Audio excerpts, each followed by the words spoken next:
Morning all students and parents, increment academy में आप सभी का स्वागत है। आज हम स्टैंडर्ड 10 सिविक्स का फर्स्ट लेसन देखेंगे। लेसन का क्या नाम है स्टूडेंट? यहाँ पे मैंने मेंशन किया वर्किंग ऑफ द कॉन्स्टिट्यूशन, संविधानाची वाटचाल, ज्यादा मराठी मीडियममध्ये म्हणणार। तर बघा स्टूडेंट, मेरे सभी स्टूडेंट से एक रिक्वेस्ट है कि हिस्ट्री या सिविक्स का कोई भी टॉपिक पढ़ने से या उसका वीडियो लेक्चर देखने से पहले आपको वो लेसन पूरा रीड करना इम्पोर्टेंट है। अगर आप वो लेसन रीड नहीं करोगे, विदाउट रीडिंग आप वो लेसन अगर मेरा वीडियो लेक्चर देखोगे तो आपको वीडियो प्रॉपर में नहीं समझ में आएगा। तो सभी स्टूडेंट को लेसन पहले पूरा रीड करना है, देन उसके बाद उसको वीडियो देखना है। तो चलो स्टार्ट करते हैं। क्या बोला है? The text book of political science till now we help us to take an overview of local government, the values of the philosophy and the Indian constitution as also governing structure created by constitution and India place in internationalism। बघा, मी एक पहिले इंग्लिशमध्ये वाचतो, मग मराठी मीडियममध्ये मी त्याला वाचणार आणि मग मी टॉपिकला डिटेलमध्ये कसं एक्सप्लेन में उनको पूरा टॉपिक में डिटेल में पूरा एक्सप्लेन करूँगा। क्या बोला है? राज्यशास्त्राच्या आतापर्यंतच्या पाठ्यपुस्तकांमधून आपण स्थानिक शासन संस्था, भारतीय संविधानातील मूल्ये आणि त्यातून व्यक्त होणारे तत्वज्ञान, याचबरोबर संविधानाने निर्माण केलेली शासन यंत्रणा आणि आंतरराष्ट्रीय संबंधातील भारताचे स्थान याचा विस्तृत आढावा घेतला है। देखिए स्टूडेंट, उनका बोलने का मतलब ऐसा है, पहले कुछ लाइन में उन्होंने स्टार्टिंग में आपको प्रीवियस ईयर का बारे में उन्होंने बताया, सिविक्स के बारे में, सिविक्स के बारे में उन्होंने बोला है। इसके पहले हमने क्या पढ़ा है? इसके पहले हमने पढ़ा है हमारे इंडियन कॉन्स्टिट्यूशन के बारे में। कॉन्स्टिट्यूशन के उन्होंने किस तरह से गवर्नमेंट एस्टेब्लिश हुई है। हमारी गवर्नमेंट है वो एक डेमोक्रेटिक गवर्नमेंट है। उसके बाद फिर रूलिंग पार्टीज, ये सारी चीजें हमने इसके पहले के साल में डिटेल में स्टडी की है। क्या बोला है? भारताचे धर्मनिरपेक्ष लोकशाही गणराज्य निर्माण करण्याचे उद्दिष्ट मांडले आहे।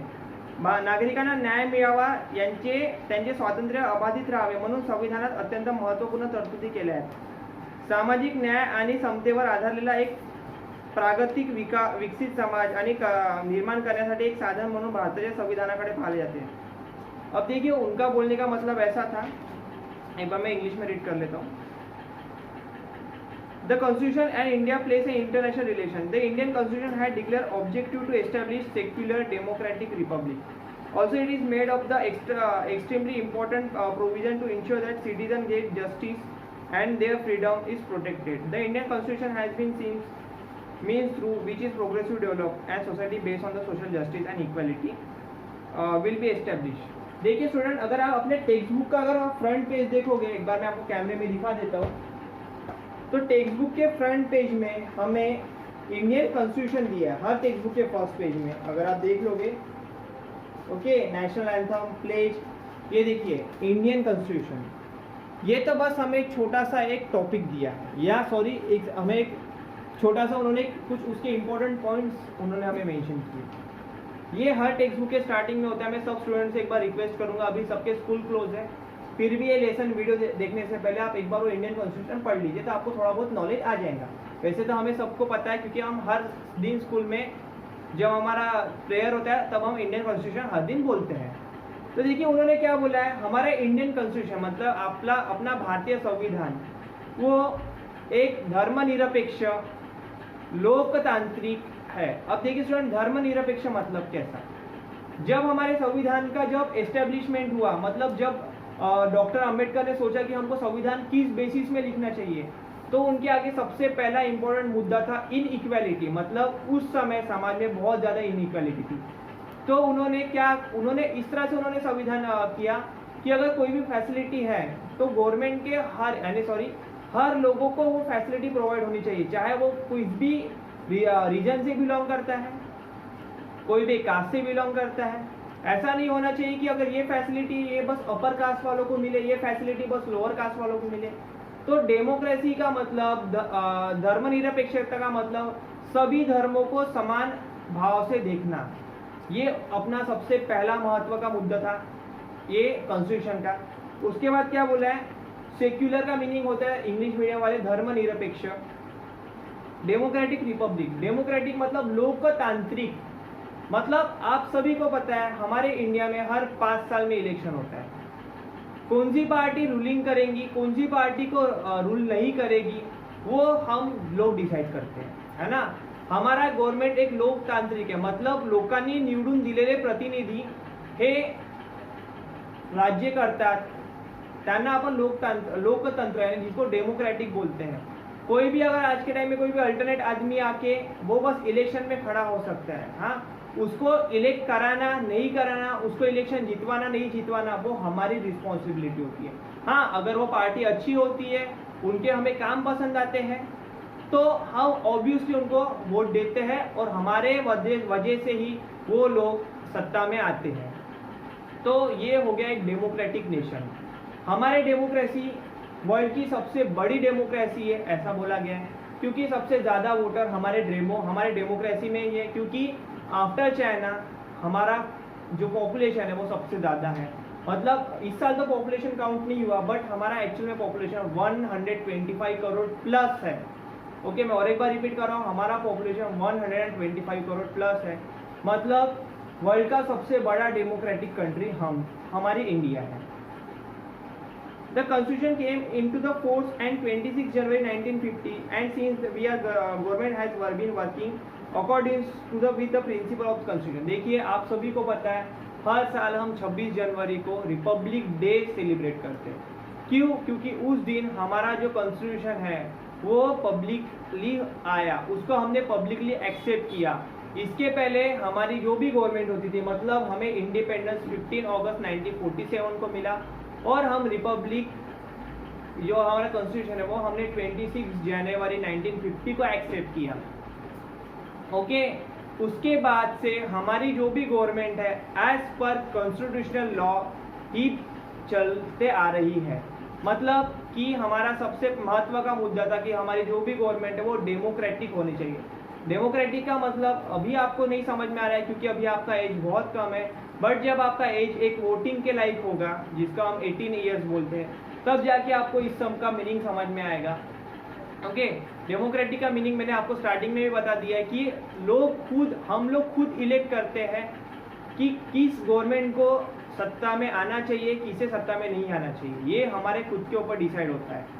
कोई भी गवर्नमेंट फोर्सफुली सत्ता पे नहीं आ सकती है, या कोई भी गलत प्रैक्टिस कोई भी चीज करके वो सत्ता में नहीं आ सकती है। In this chapter, we will take the brief overview of wide ranging of nature of Indian democracy, important changes that have take place in the political process, and steps have been taken to establish social justice and equality। देखिए, इस lesson में हमें पढ़ना है कि Indian democracy किस तरह से इस्टेब्लिश हुई। सोशल जस्टिस के मतलब क्या थे? सोशल जस्टिस मतलब समाज में समानता होना, इक्वालिटी, समाज में समानता होना, सब। सोशल जस्टिस का मतलब समाज के सब लोगों को न्याय मिलना। आज as per hour democracy rule हमें आज़ादी है। हमें किस चीज़ की आज़ादी है? हमें यहाँ से अपन नागपुर में रहते हैं, नागपुर के आदमी को महाराष्ट्र के कोई भी प्लेस में जाने की आज़ादी है। अगर आपको गवर्नमेंट की कोई पॉलिसी पसंद नहीं आ रही है तो आप स्पष्ट अपना विरोध उसके खिलाफ बोल सकते हो। ओके, ये हमें आज़ादी है। ये हमें आज़ादी किसके थ्रू मिली है? ये हमें आज़ादी हमारे डेमोक्रेसी हमारे कॉन्स्टिट्यूशन, हमारे संविधान ने हमको ये आज़ादी दी है। मतलब राजस्थान का कोई भी आदमी महाराष्ट्र या नागपुर में आ सकता है, नागपुर का कोई भी आदमी यूपी में जा सकता है, महाराष्ट्र में कि कोई भी डिस्ट्रिक्ट में जा सकता है, कहीं पे भी हो जा सकते हैं। मतलब वो फ्री टू मूव है, फ्री टू टॉक है। ओके, बोलना है ना, इसका मतलब ये नहीं कि वो कुछ भी अनसन बोल देगा। विरोध आपको एक स्पष्ट शब्दों में, साफ शब्दों में आपको करना चाहिए, जिससे आपकी विरोध करने की लैंग्वेज है वो आपकी लैंग्वेज एकदम साफ होनी चाहिए। इस लेसन में हम 3 मेन पॉइंट्स को डिस्कस करेंगे। पहला है democracy, social justice and judicial system. तीनों पॉइंट्स हम ब्रीफली स्टडी करेंगे। तो स्टूडेंट, अभी हम टेक्स्ट बुक का फर्स्ट टॉपिक देखेंगे जो भी सिविक्स का दिया है, डेमोक्रेसी, जिसे मराठी मीडियम में बोला है लोकशाही। और उसका पहला पॉइंट क्या दिया है? पॉलिटिकल मैच्योरिटी, मतलब राजकीय प्रलभता। देखिए स्टूडेंट, मैच्योरिटी मतलब क्या होता है? मैच्योरिटी मतलब होता है समझदारी, हमारे जनरल लैंग्वेज है। मैच्योरिटी मतलब उस आदमी को कितनी समझदारी है, रिलेटेड कोई भी हो, उसके चीज को लेकर हो, उसके बिजनेस को लेकर हो, उसके स्टडी को लेकर हो, या उसके बिहेवियर को लेकर हो। तो अब देखते हैं हम पॉलिटिकल मैच्योरिटी मतलब क्या होता है। Democracy does not merely imply a representative structure, मतलब क्या बोला है, लोकशाही शासन पद्धतीचा केवळ संरचना असून चालत नाही। मतलब देखिए डेमोक्रेसी, अगर किसी ने बोल दिया कि डेमोक्रेसी है आपको अप्लाई करना है, बस बोल दिया कागज में तो काम हो गया, ऐसा नहीं। अगर आपको डेमोक्रेटिक करना है तो आपको खुद को आपको अपने में से कोई आपको रिप्रेजेंटेटिव आपको इलेक्ट करना पड़ेगा, चाहे वो पंचायत समिति का हो, चाहे वो वार्ड मेंबर हो, चाहे वो आमदार हो, है ना, वो लोकसभा को रिप्रेजेंट कर रहा हो या राज्यसभा को रिप्रेजेंट कर रहा हो, चाहे वो हमारे स्टेट का सीएम क्यों ना हो। ये सब कौन डिसाइड करता है? ये सब हम लोकल पब्लिक डिसाइड करती है। इसका पावर किसके हाथ में? इसका पूरा पावर हमारे हाथ में है। मैं बार बार क्यों रिपीट कर रहा हूँ? क्यों? क्योंकि वोट करना, आप लोग स्टूडेंट्स हो, आप यंग, आप बड़े हो के आपको भी वोट करने का अधिकार मिलेगा, बट अभी भी ऐसा होता है कि बहुत लोग वोट करना अवॉइड करते हैं। तो मेरा इस लेसन के थ्रू सभी को मैसेज है कि जब भी अगर इलेक्शन आता है इन फ्यूचर, अगर आप भी बड़े होते हो तो वोटिंग करना ये हमारा अधिकार है और हमने कभी भी अपना अधिकार छोड़ना नहीं चाहिए। चाहे फिर आप कोई भी पॉलिटिकल पार्टी को सपोर्ट करो, पर वोट करना हमारा अधिकार है। अगर आप भी अगर एक पर्टिकुलर स्पेसिफाइड एज में आते हो, आपकी भी अगर एज मैच्योरिटी होती है वोटिंग करने की, तो आप सभी स्टूडेंट ने वोट करना है। ये मेरी आप सभी से रिक्वेस्ट है। और आपको अभी भी अपने पेरेंट्स को वोटिंग के लिए आपको फोर्स करो, उनको बोलो कि आप वोट करने जाओ जब भी इलेक्शन होते हैं तब भी। Okay, The essence of representative system is to integrated principle of democracy in actual practice. Once this is done, democracy become an integral part of a political life and society. त्या संरचना आधारे प्रत्यक्ष व्यवहार केल्यासच लोकशाही समाजाच्या राजकीय जीवनाचा एक अविभाज्य भाग बनते। त्यानुसार आपल्या लोकांना थेट प्रतिनिधित्व देणाऱ्या संसद, राज्य विधानसभा, स्थानिक शासन संस्था आहेत। मतलब देखिए, जब तक अगर अपन डेमोक्रेसी खुद के लाइफ में या खुद के एक्चुअल लाइफ में अगर अपन अप्लाई नहीं करेंगे, इम्प्लीमेंट नहीं करेंगे, तब तक डेमोक्रेसी का प्रॉपर यूज होगा नहीं। हम थ्रू डेमोक्रेसी हम हमारे लोकल कॉर्पोरेटर, जिसको हम हमारे लैंग्वेज में बोलते हैं नगर सेवक, ओके, राज्यसभा या विधानसभा जिसको हम बोलते हैं आमदार या खासदार, या अगर आप कोई अगर स्टूडेंट अगर ग्रामीण भाग को रिप्रेजेंट करता होगा तो पंचायत समिति, उसके होते सरपंच। ये सब लोग क्यों होते हैं? अगर किसी भी अगर एक आदमी अगर खड़ा हो गया कि नहीं मुझे वार्ड का मेंबर बनना है, तो कोई भी अगर आदमी को अगर उसे एक अगर किसी को रिप्रेजेंटेटिव, इसे हम क्या बोलते हैं, रिप्रेजेंटेटिव, मतलब वो आदमी हमारे एक पर्टिकुलर एरिया को या पर्टिकुलर हमारे एक स्टेट को या डिस्ट्रिक्ट को वो एक रिप्रेजेंट करेगा। तो अगर ऐसा हुआ तो कोई भी अगर तो स्टूडेंट, तो देखिए स्टूडेंट, कोई भी अगर एक नॉर्मल आदमी अगर वो आ गया, वो बोला नहीं मुझे आप रिप्रेजेंटेटिव बनाओ, तो क्या होता है, ये एक स्टैंडर्ड प्रोसीजर नहीं है। उस आदमी को एक स्टैंडर्ड प्रोसीजर से जाना पड़ेगा, उसको खुद को इलेक्शन में खड़ा होना पड़ेगा। फिर हम लोग डिसाइड करेंगे, आप लोग डिसाइड करोगे, आपके पेरेंट डिसाइड करेंगे कि ये आदमी आपको रिप्रेजेंट करने के लिए एलिजिबल है या नहीं है। अगर उस आदमी में उतना क्वालिटी है कि वो आपको, आपके स्टेट को, आपके वार्ड को रिप्रेजेंट करने के लिए एलिजिबल है, तभी जाके आप उसको वोट दोगे और आपके वोटिंग थ्रू ही वो आदमी एलिजिबल, वो आदमी इलेक्शन में जीतेगा। अगर आपने अगर विदाउट एलिजिबल आदमी को अगर आपने खड़ा कर दिया, अगर कैसा होता है, अगर सपोज डेमोक्रेसी नहीं रही तो क्या होगा? ये जो है लॉ है या रूल है, हमारे इंडिया में डेमोक्रेसी है, तो इससे हमें अधिकार है कि जिस आदमी का हमें सिस्टम पसंद आता है उस आदमी को हम इलेक्शन में नेक्स्ट टाइम भी मौका देंगे। फॉर एग्जांपल 2014 में बीजेपी गवर्नमेंट आई, लोगों को बीजेपी गवर्नमेंट पसंद आई, तो उन्होंने क्या किया, नेक्स्ट 2019 के इलेक्शन में बीजेपी गवर्नमेंट को ही चुना। उसके पहले बीजेपी गवर्नमेंट के पहले 2004 में भी बीजेपी गवर्नमेंट थी, बट लोगों को उस टाइम बीजेपी गवर्नमेंट नहीं पसंद आई, तो उन्होंने क्या किया, कांग्रेस की गवर्नमेंट को चांस दिया। कुछ टाइम बाद लोगों को कांग्रेस की गवर्नमेंट पसंद नहीं आई, तो उन्होंने क्या किया, गवर्नमेंट को सत्ता से हटा दिया।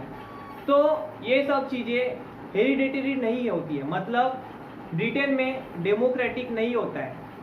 ब्रिटेन एक कंट्री है वहाँ पे क्या होता है, वहाँ पे जो भी हेड होता है वो होती है उसकी क्वीन, ब्रिटेन की क्वीन।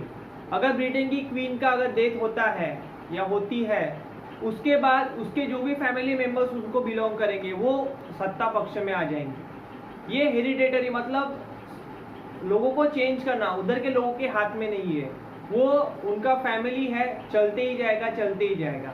हमारे इसलिए हमारा कंट्री एक डेमोक्रेटिक कंट्री है और वर्ल्ड का सबसे बड़ा डेमोक्रेसी है।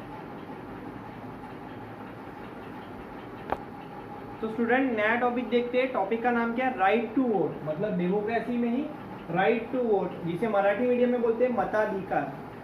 अब क्या दिया इसमें, the Indian constitution had made the provision of right to vote for adult in the pre independence period several provision existed which restricted to the right to vote. म्हणजे याचं मी पहिले मराठीत वाचून घेतो। भारताच्या संविधानाने प्रौढ मताधिकाऱ्यांना तरतूद केलेली होती, त्यानुसार मताधिकाराची व्याप्ति मुळातच व्यापक होती।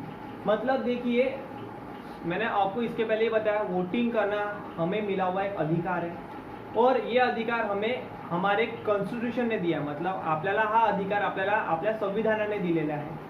स्वातंत्र्य पूर्वीच्या काळात मत यानी वोट करना ये हमारा अधिकार नहीं था, फिर उसके बाद हमारा कॉन्स्टिट्यूशन रखा गया और कॉन्स्टिट्यूशन में हमें वोट का हमें एक मूलभूत अधिकार करके दिया गया। Excited which is restricted right to vote, जिसे क्या बोलता है, राइट टू वोट, त्याला मराठीत म्हणतात मताधिकार। All such provision were cancelled after independence and the Indian constitution guaranteed adults suffering the given right to vote equally to both man and woman above the age of 21 years। मतलब देखिए student, जब हम just independence हुए थे, जब हमारा संविधान हमने फॉलो करना चालू हुआ था, तो उस टाइम में इक्वली हमें वोट करने का अधिकार था। मतलब ऐसा नहीं था कि बस फीमेल ही वोट करेंगे या मेल ही वोट करेंगे, नहीं, मताधिकार वोटिंग का जो है एक्ट दिया है, राइट टू वोट दिया, मतलब अधिकार दिया है, वो मेल को भी सेम है, फीमेल को भी सेम है। हम हमारे इससे डिसाइड कर सकते, आपको कोई फोर्स नहीं कर सकता कि आपको इसी कैंडिडेट को वोट करना है, आपको इसको ही वोट करना है। आप फ्री टू वोट हो, मतलब आप अपने हिसाब से जो कैंडिडेट आपको एलिजिबल लगता है उस कैंडिडेट को आप वोट कर सकते हो, उसे बोला जाता है राइट टू वोट। जस्ट हम इंडिपेंडेंस हुए थे तब राइट टू वोट का एज था, मिनिमम एज था 21 ईयर्स, मैक्सिमम तो फिर आप जब तक जिंदा रहोगे तब तक आप वोट कर सकते हो, बट मिनिमम एज कितना था, 21 ईयर्स। फिर 1984 के बाद राजीव गांधी ने इस एज को रिवाइज किया और वो एज 18 ईयर्स हो गया। मतलब आज के टाइम में वोट करने का मिनिमम एज होता है 18 ईयर्स, जो पहले के टाइम में कितना था, 21 years. The voting age was later reduced from 21 to 18, which gave opportunity of the political partitions of the young generation in India। वो वोट का अधिकार इसलिए दिया गया, या वो वोट का एज इसलिए कम किया गया क्योंकि उनका बोलने का मतलब था कि हर यंग जनरेशन को वोटिंग का या उनको पॉलिटिकल्स में उनको अगर ये लेना है, उनको हिस्सा लेना है, उसका उन्हें अधिकार मिलना चाहिए यंग एज में। India has the largest number of voters compared to any other democratic nation. This change not only quantitative but also qualitative, as new political parties are emerging with the active support of young voters. This party represent various expectations of people and compete in the political sphere. स्वतंत्र भारतातील नव्या युवा वर्गाला यामुळे अर्थात राजकीय अवकाश प्राप्त झाले। अशा लोकशाहीची व्याप्ती वाढणाऱ्या बदलामुळे भारतीय लोकशाहीला जगातील सर्वात मोठी लोकशाही मानली जाते। इतकी मतदार संख्या अन्य कोणत्याच लोकशाही देशात आढळत नाही। हा केवळ संख्यात्मक नसून तो गुणात्मकही आहे। अनेक राजकीय पक्ष या युवा मतदारसंघाच्या पाठिंब्यामुळे सत्तेच्या स्पर्धेत उतरले। भारतातील राजकीय स्पर्धेत स्वरूपही त्यामुळे बदललेले आहे।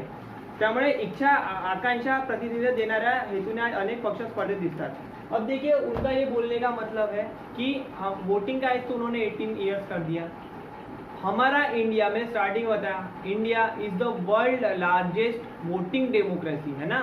क्यों? क्योंकि हमारे इंडिया का पॉपुलेशन 125 प्लस करोड़ है ना, 125 करोड़ से ज़्यादा है। और हमारे जो वोटर्स हैं वो क्वांटिटेटिव में ही ज़्यादा नहीं है, वो क्वालिटेटिव भी होने चाहिए। वो मतलब कि अगर हाँ वोट करने जाना है, चलो जाके कोई भी पार्टी को कर दिया वोट, या नहीं मेरे फैमिली इस पार्टी को वोट कर रही है तो नहीं तो मैं भी इसी पार्टी को वोट करूँगा, तो आपको आपके एक्सपेक्टेशन में वो गवर्नमेंट एलिजिबल होना चाहिए। ये आपका खुद का यानी आपको वोट करने के लिए आपको कोई भी फोर्स नहीं कर सकता कि नहीं आपको हमें ही वोट करना, ये नहीं है। हाँ, ये आपका खुद का अधिकार है, आपको जो भी पार्टी आपको अच्छी लगती है आप उसी को आप वोट कर सकते हो। उसके बाद क्या बोला गया है टेक्स्ट बुक में, ये जो वोटिंग का अधिकार है, अगर आप ये अधिकार से हमें क्वालिटेटिव भी लाना है, इसके थ्रू क्या हो रहा है कि हम यंग जनरेशन की वजह से नए नए पार्टीज या नए नए पार्टीज आ रहे हैं। और वो क्यों आ रहे हैं? क्योंकि हमारा सपोर्ट यानी हमें जो चीज़ पसंद है वो पार्टी हमें प्रोवाइड कर रही है। फॉर एग्जांपल डेवलपमेंट, एजुकेशन, ये कौन सी पार्टी रूलिंग करेंगी तो मैंने ऑलरेडी बताया हम ही ये करेंगे। तो हमारे वजह से ही नए नए पार्टीज आ रहे हैं जिसे हम राजकीय पार्टी बोलते हैं। ओके, यहाँ पे आपके टेक्स्ट बुक में दिया है इंग्लिश मीडियम में, लास्ट के अगर देखेंगे, this change is not only quantitative but also qualitative. New political parties are emerging with active support of young voters. देखिए टेक्स्ट बुक में वहाँ पे मेंशन किया है क्लियरली, क्यों यंग जनरेशन, यंग वोटर्स की वजह से नए नए पॉलिटिकल पार्टीज इमर्ज हो रहे हैं, मतलब आ रहे हैं। अगर हमारा सपोर्ट मिला तो पार्टी और बड़े नेशनल लेवल में भी वर्क करेगा। देखिए स्टूडेंट, यहाँ पे इमर्जिंग पार्टी का मतलब ऐसा है कि हमें हमारे एक्सपेक्टेशन पे वो पार्टी खरी उतर रही है। ओके, तो देखिए होप सो आपको ये टॉपिक पूरा समझ में आ गया होगा। आपको वीडियो पूरा देखना है, अगर फिर भी अगर आपको कोई डाउट जाता तो आप उससे ऐसे कमेंट कर सकते हो। आपको ये वीडियो पूरा देखना है, ज़्यादा से ज़्यादा स्टूडेंट आपको शेयर करना है ताकि उन्हें भी इतना डिटेल में नॉलेज मिल सके। हिस्ट्री सब्जेक्ट हो, सिविक्स सब्जेक्ट हो या मैथमेटिक्स सब्जेक्ट हो या और सब्जेक्ट्स के बारे में अगर मैं बात करूँगा। Thank you student.